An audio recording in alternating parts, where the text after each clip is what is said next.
Kelihatannya mantra Bang EF Pulau Patah masih punya tenaga dalam rangka untuk menggerakkan pergerakan, meniupkan nyala api semangat perjuangan yang tagline-nya jelas, Jokowi harus kalah.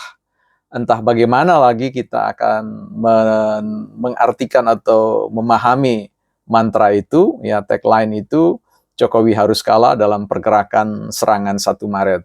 Ya kita akan ikuti, kita akan jelaskan dengan kerangka pikir teori yang bisa kita temukan, bukan partai politik.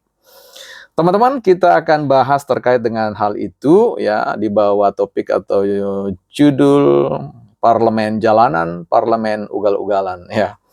Baik, teman-teman, kita lihat dulu buku kita. Ada satu buku ya yang menurut saya perlu dikoleksi, dipelajari buat teman-teman yang suka meriset ya, supaya nanti teman-teman punya wawasan atau kita semua punya wawasan dalam melihat misalkan arti penting survei dalam survei-survei politik, sehingga kita bisa melakukan forecasting atau peramalan terkait dengan apa yang akan terjadi di depan seperti yang dilakukan oleh Bang Kodari dalam konteks survei-survei yang kemudian mendorong, menginisiasi pergerakan satu putaran. Baik teman-teman, di dalam buku Riset Desain Pendekatan Kualitatif dan Kuantitatif dan Mixed ini ya, yang ditulis oleh John Creswell, ada tentu banyak hal yang menarik di dalamnya. Saya bacakan satu hal yang akan kita pakai ini ya. Dalam penelitian kuantitatif, teori berperan sebagai penjelasan awal tentang hubungan variabel yang diuji oleh peneliti. Sedangkan dalam penelitian kualitatif, teori berperan sebagai perspektif bagi penelitian dan terkadang juga justru dihasilkan selama penelitian itu berlangsung ya.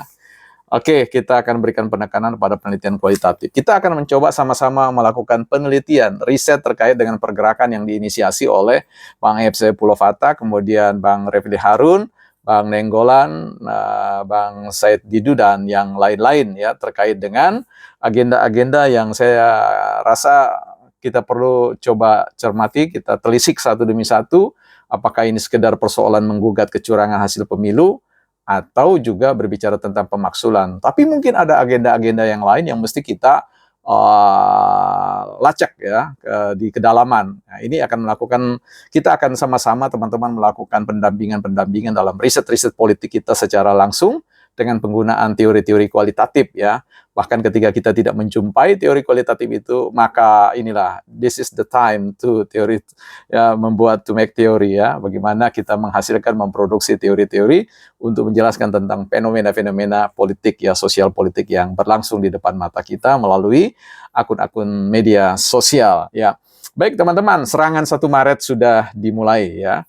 Serangan 1 Maret sudah ditekan tombolnya dan kemudian terjadi aksi yang disebut oleh Bang Refli Harun sebagai parlemen jalanan ya. Jadi semacam starting point, trigger ya, yang memicu sebuah pergerakan sebagaimana yang diinginkan oleh Bang EF, bahwa untuk bisa terus bertenaga di dalam konteks agenda Jokowi harus kalah, maka pergerakan-pergerakan jalanan itu harus tetap menyala ya. Itulah yang kemudian dinyalakan oleh rekan-rekan yang lain bergayung sambut. Kemudian ada aksi serangan 1 Maret yang dilakukan oleh berbagai macam elemen, baik mahasiswa, aktivis, dan tentu yang lain-lain yang mengatasnamakan sign quote kebenaran ya. Jadi harapan bayangannya ini kebenaran yang disuarakan melawan ketidakbenaran ya, kejahatan yang dan seterusnya yang di create oleh rezim Jokowi dan sebagainya ya. Oke, sah-sah saja di negara demokrasi melakukan penyuaraan itu, tapi harapannya jangan sampai parlemen jalanan ini menjadi parlemen ugal-ugalan ya. Abai terhadap tentang bahwa mereka bisa juga salah. Memang Jokowi bisa salah ya, di kubu Prabowo juga bisa salah, tetapi jangan sampai kemudian menganggap kubu yang lain menganggap itu kebenaran mutlak. Itu berbahaya ya, absolut bagi mereka sebuah kebenaran itu. Nah, kita lihat di sini teman-teman, ingin membaca ya, ketika upaya-upaya yang dilakukan before pemilu, pemungutan suara, kemudian muncul quick count dan juga ada pendampingan tentang real count, ya hitung real berdasarkan data-data KPU. kelihatannya memang itu tidak bisa diandalkan lagi oleh kelompok-kelompok yang menyuarakan kecurangan itu. Sehingga mereka masih menyisakan 3 kelompok, 3 perjuangan, 3 tahapan-tahapan yang entah bagaimana nanti digarap. Yang pertama adalah melakukan parlemen jalanan yang menurut agenda Bang Refli Harun itu akan dilakukan secara simultan, akan dilakukan secara berseri, tanggal 1, kemudian tanggal 5 dan tanggal 9. Dan beberapa agenda-agenda parlemen jalanan seperti di Solo juga sudah mulai bergema ya bersamaan dengan itu. Nah, kita tidak tahu bagaimana pembesarannya kalau kita bicara meminjam teori terkait dengan penelitian ya, sampling ya, kita bicara tentang sampling, snowball sampling, sampel bola salju. Artinya salju itu kalau menggelinding satu butir saja, satu macam kelereng, kalau digelindingkan terus ke bawah, semakin deras dia semakin membesar dan bisa menjadi bencana besar, bahaya besar. Dan ini yang kemudian dikumandangkan bahwa parlemen jalanan siap untuk menurunkan 1 juta demonstran ya seperti itu untuk mengkapitalisasi persepsi ya, perspektif sudut pandang bahwa ada ketidakbenaran pada rezim Jokowi dan kemudian harus digulingkan seperti untuk dihantamkan dengan perguliran bola salju itu ya seperti itu.